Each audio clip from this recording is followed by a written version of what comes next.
What's going on, guys, and welcome back to the channel. Today we're going to be working on a glitch effect. This is probably one of my favorite effects to apply to videos. So we're going to do I'm going to try and do a quick tutorial with text and video. We might add a little bit of some blur to it as well, just to give it some character, but this is how you make the glitch effect. We have our text. This is my graphic for my production company, and then we also have a video clip here of a skateboarder doing a kickflip. Always have some underlying noise. You want to make sure that you have some sort of sound to go with the glitch effect, otherwise it doesn't really make sense. So we have a little bit of noise, and we have an audio glitch effect here, and then simply you want to copy both and create a stack. So 2 towers, 4 in each one, and then the glitch starts about there. So the top 3 can be cut, and we can cut it about there. Apply the effect, and then max out here. I don't know why explaining it is just so much more difficult. I always do it this way. I apply it to the longer clips first before I cut.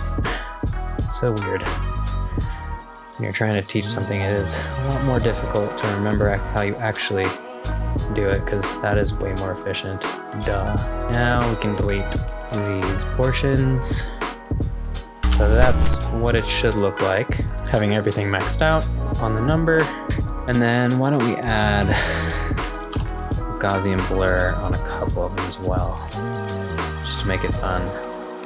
You can always kind of intersperse the blur. You can apply it to all of it, apply it to none of it, back to like one of them, and then we'll apply it to the last one, maybe in the middle here. So, just to start out, select the top one, and then all you're doing is messing around with rotation, opacity, scaling, and positioning. Down to the opacity on the green. Maybe blow that up a tiny bit more. Rotate it the opposite way, just a smidge. Now the blue, we'll do the same thing. Maybe make it a tiny bit smaller. Rotate it a tiny bit. And the last one, I want to do the same. So because that white is extremely bright, we definitely want to reduce that. Otherwise it's going to look a little strange. Why don't we rotate it like so? So that's kind of what you get to start. Just kind of mess around, making small adjustments here. Bring the opacity down. We don't need to scale it down that much. Try and keep, if you want it depends on how you want your look for this effect to be. If you want it to be relatively close and a little bit more 3D, of course, you're making minute adjustments, but if you want to really sell the effect, then larger adjustments are in order. As you can see, I'm kind of keeping this one within the relative location of everything. So, and then the green had the Gaussian blur. Cool. So what will make this fun is you can have horizontal repeating to the edge, and then just blurring it a little bit more to add just a tiny bit more of an effect to it. Again, this is a very tedious effect, but if you're doing it correctly, it really does add a lot of character to your videos. You know, putting in the time and effort to actually learn this effect for me was awesome. I actually use this effect quite a fair amount. Try not to overdo it, so I don't do it more than once in a video, but let's see. Don't remember if I put a blur effect here. Yes, on the blue this time. So we'll make that vertical maybe.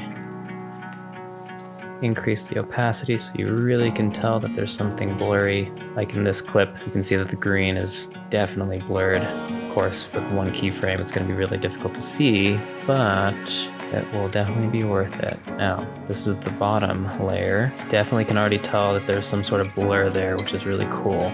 So what's fun is you can do offsetting, vertical and horizontal. And that's going to be on the blue again. Let's quickly adjust this stuff. And this time I'm not really going to do a ton of adjusting and keep everything relatively close. Really micro adjustments here. Keep that blur like that. Maybe a tiny bit of rotation. Just enough to give it some character. I really like how that's nice and blurry. So to give you an idea, always save your project. That's what we got. So that is what we have so far. Again, we can keep going. Make it nice and visible to you guys to see what the full effect looks like. So what we got there.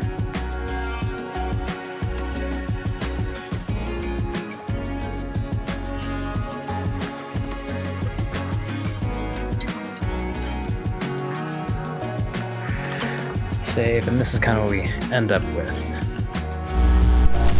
So cool effect. Happens really quickly because it's every other keyframe that you're seeing. Yeah, that's how you do it with text. And we can apply the exact same stuff to an actual video clip. So why don't we just do a really quick glitch. So just a couple keyframes here. Apply some Gaussian blur plus the arithmetic. And why don't we do it right as he's kick flipping. So he's in the air. We'll end it there. So again, make sure everything is maxed out here. And then max out the numbers to 255. You can play around them with the values, but I normally go maxing it out. So we'll do a quick glitch here where we cut. And why don't we do something like that? So it's very quick, it's very subtle. We don't need it to be too extreme. Okay, so the same thing applies to an actual video clip. You're gonna do the opacity, mess around with rotation, scaling, and positioning. So it kind of almost will give it like a 3D-ish effect to it. And we add some blur to the effect this time on every single layer.